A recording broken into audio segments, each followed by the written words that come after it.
आप लोग ध्यान दीजिएगा, यहाँ पे हम बायोलॉजी के उत्सर्जन तंत्र लेके चल रहे हैं। जो नेफ्रॉन का यह स्ट्रक्चर बना हुआ है नेफ्रॉन का, तो इसमें क्या क्या होता है चलिए हम आपको बता देते हैं पहले। तो इसमें ये क्या है, ये अविवाही धमनी है। क्या है?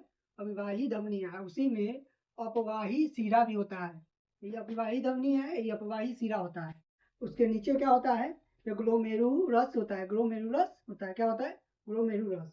उसके नीचे क्या होता है, तो वोमेन संपूरक होता है। वोमेन संपूरक। और इस ट्यूब को क्या कहते हैं, जो इस ट्यूब है इसको क्या कहते हैं, इसको कहते हैं कि समीपस्थ समीपस्थ नलिका। समीपस्थ नलिका कहते हैं। और इसको क्या कहते हैं, तो इसको कहते हैं कि हेनरी का चांप। क्या कहते हैं? हेनरी का चांप। ये चांप बना हुआ है ना दोनों तरफ से, तो ये है हेनरी का चांप। ठीक है। और इधर देखिए, इधर है, इधर इसको क्या कहते हैं, तो संग्राहक नलिका। क्या कहते हैं? संग्राहक नलिका। और इसको क्या कहते हैं, बड़ा पाइप को, इसको कहते हैं सामान्य संग्राहक नलिका। तो चलिए आपको हम एक एक टॉपिक के बारे में डिटेल में पढ़ाते हैं, तो जिसको क्या कहते हैं क्या नहीं कहते हैं, क्या काम है। ठीक है। तो यहाँ पे ध्यान दीजिएगा कि यहाँ पे दिया हुआ है कि यहाँ पे दिया हुआ है अभिवाही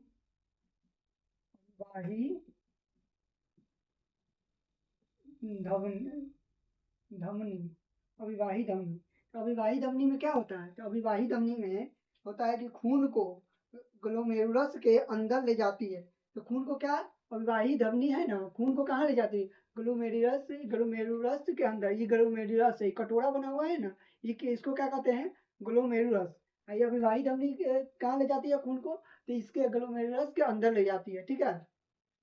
ठीक है। अपवाही धमनी, देखिए अपवाही धमनी, ध्यान दीजिएगा। अविवाही धमनी का लिख देते हैं कि खून को ग्लोमेरुलस के अंदर ले जाती है। कहाँ ले जाती है, अंदर ले जाती है। तो खून जो पाइप में आता है ना, उसको कहाँ ले जाती है, अंदर ले जाती है अपवाही धमनी। अब यहाँ पे ध्यान दीजिएगा, यहाँ पे है कि अप, अपवाही नहीं, अविवाही धमनी अंदर ले जाती है। अपवाही धमनी क्या कहता है, अपवाही अपवाही, यहाँ हुआ होगा, गलती से लिखा गया, अपवाही सीरा, सॉरी, अपवाही सीरा।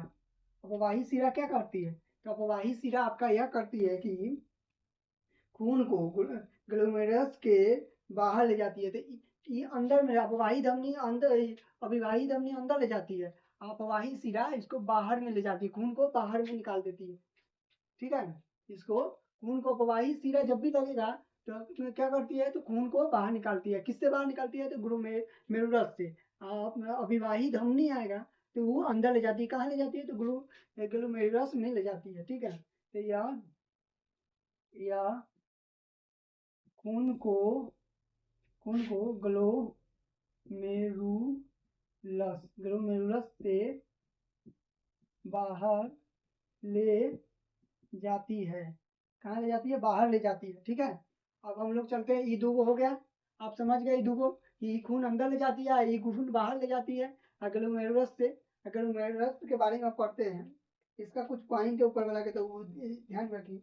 अपवाही धमनी, अपवाही धमनी का व्यास अधिक होने के कारण वहाँ रक्त का दबाव उच्च बना रहता है, जो फिल्ट्रेशन के लिए जरूरी होता है। तो यहाँ पे ये क्या करता है, अविवाही धमनी है ना, इसका इसका क्या काम, व्यास अधिक होने के कारण, मतलब कि व्यास इसका भाग वो होता है ना, एरिया बड़ा होने के कारण इसका चाप होता है ना, रक्त चाप जिसको कहते हैं, दबाव उच्च बना रहता है। ये फिल्ट्रेशन का काम करता है। क्या काम करता है, फिल्ट्रेशन का, याद रखिएगा। अविवाही धमनी का काम करता है, फिल्ट्रेशन का भी काम करता है। ये रक्त कहाँ ले जाता है, तो ग्लोमेरुलस में भी ले जाता है। ठीक है। अब यहाँ पे ध्यान दीजिएगा, अपवाही धमनी, अपवाही सीरा। अपवाही सीरा क्या करता है, तो अपवाही सीरा आपको यह करता है कि व्यास कम होने से वहाँ दबाव कम हो जाता है। तो अपवाही शिरा का क्या है, व्यास कम होता है, तो दबाव इसका कम हो जाता है, दबाव इसका कम हो जाता है। तो ये दूगो का पॉइंट क्लियर हो गया। ये खून अंदर ले जाता है ग्लोमेरुलस में, और इसका व्यास बड़ा होता है, इसके कारण इसमें क्या ये क्या करता है, फिल्ट्रेशन करता है, इसका व्यास कम होता है। ठीक है, तो आगे बढ़ते हैं हम लोग। यहाँ पे ध्यान दीजिएगा, ग्लोमेरुलस के बारे में हम लोग पढ़ते हैं।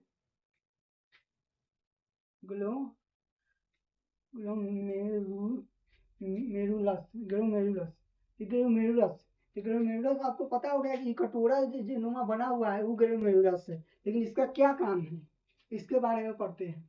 ठीक है, इसका काम है कि ग्लोमेरुलस नेफ्रॉन के भीतर का रक्त कोशिका होता है। तो ये क्या है, ये रक्त कोशिका, ये सब है ना, ये सब क्या है, ग्लोमेरुलस है। जो रक्त कोशिका होता है ना, गुच्छा, इसमें कटोरा में लगा हुआ गुच्छा है, वही है। आगे बढ़िए, आगे बढ़िए, पढ़ेंगे इसका, लिख लेते हैं इसको। यह यह यह नेफ्रॉन के भीतर का नेफ्रॉन के भीतर का रक्त कोशिका होता है। रक्त कोशिका होता है, क्या होता है, रक्त कोशिका होता है, रक्त कोशिका होता है। आगे बढ़ते हैं हम अब क्या पढ़ेंगे। ठीक है, मेरे तो समझ गए कि नेफ्रॉन के अंदर में जो रक्त कोशिका होता है ना, रक्त कोशिका का गुच्छा आप देख रहे होंगे, है, एक कटोरा नुमा में लगा हुआ रहता है, कटोरा के शेप में, तो उसको कहते हैं ग्लोमेरुलस।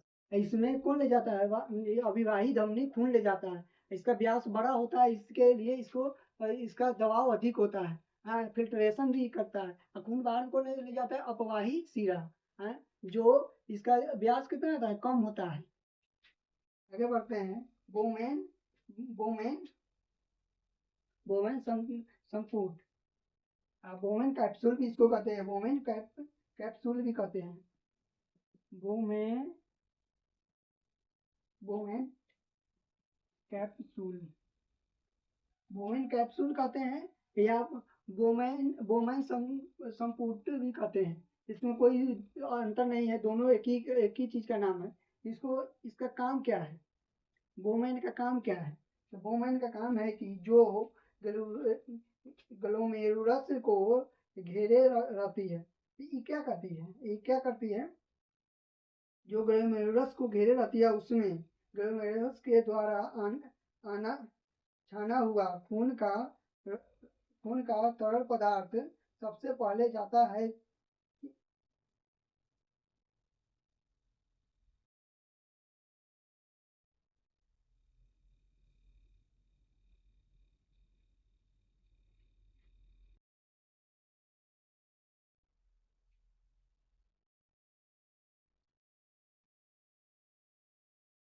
तो हम लोग यहाँ ध्यान दीजिए, हम लोग नेफ्रॉन यहाँ पे पढ़ रहे थे बोमैन कैप्सूल के बारे में, बोमैन संपुट। ये क्या काम करता है, तो इसका काम है कि ग्लोमेरुलस को घेरे रहती है, इसमें ग्लोमेरुलस के द्वारा छाना हुआ खून का तरल पदार्थ सबसे पहले आता है, नेफ्रॉन के नलिका में चला जाता है। तो यहाँ पे ग्लोमेरुलस से खून जो छाना हुआ तरल पदार्थ है ना, वह आता है और नेफ्रॉन में चला जाता है। कहाँ चला जाता है, नेफ्रॉन में चला जाता है। तो इसका क्या काम है, तो खून के ले जाना, पहले खून कहाँ आता है, तो बोमैन संपुटन में आता है, संपुट में आता है। तो क्या बोलता है कि इसके इसमें इसमें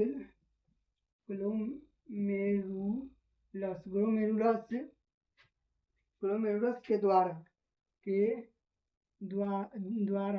छाना हुआ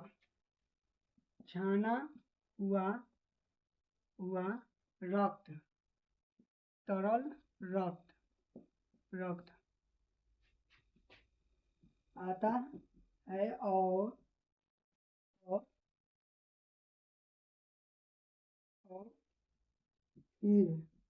फिर नेफ्रॉन में चला जाता है। इसका क्या काम है, जो ग्लोमेरुलस से रक्त आता है ना, तरल पदार्थ छाना हुआ, छान के आता है, वो कहाँ गोमैन में आता है, गोमैन उसको वहां पे तरल पदार्थ के लेके कहाँ नेफ्रॉन में पहुंचा देता है, नेफ्रॉन में पहुंचा देता है। ठीक है, तो यहाँ तक आप लोग देख लिए हैं, तो इसका फोटो खींच लीजिएगा, आगे हम लोग बढ़ते हैं।